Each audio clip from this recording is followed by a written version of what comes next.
Namaste. This is the class of pharmaceutical analysis, and the today's topic is titration of strong acid with weak base, running alkali into the acid.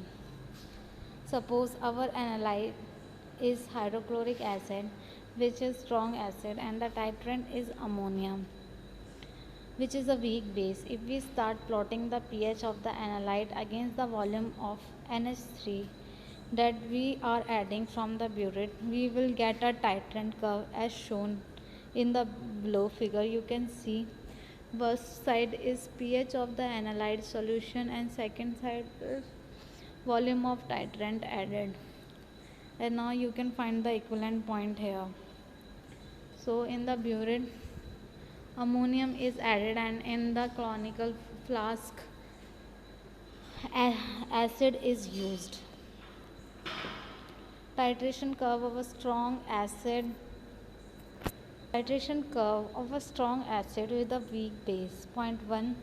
No NH3 added yet, so the pH of the analyte is low. Diagram of the solution transformation prior to the titration. As NH3 is added dropwise, H3O slowly start getting consumed by NH3. Analyte is still acidic due to predominance of H3O ions. So you can see here the reaction. Diagram of solutions transformation as titrant begin.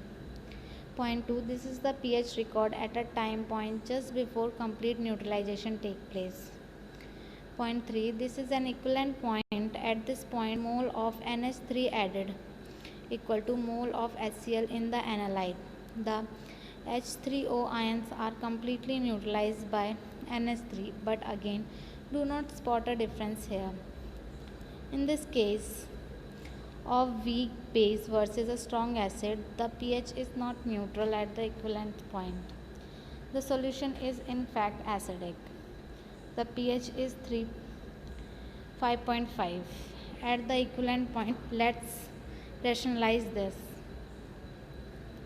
At the equivalence point, the solution only has ammonium ions, NH positive, and chloride ion. But again, if we recall, the ammonium ion NH positive is the conjugated acid of the weak base NH3. So NH positive is relatively strong acid. Weak base NH3 has a strong conjugated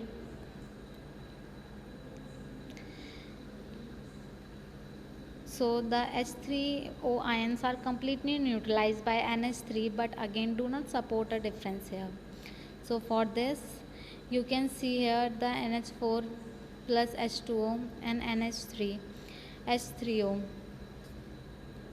After the equivalence point, NH3 additional continue and is in excess, so the pH increases. NH3 is a weak base, so the pH is above 7, but is lower than what we saw with a strong base. So running acid into the alkali, because you have got a weak base, the beginning of the curve is obviously going to be different.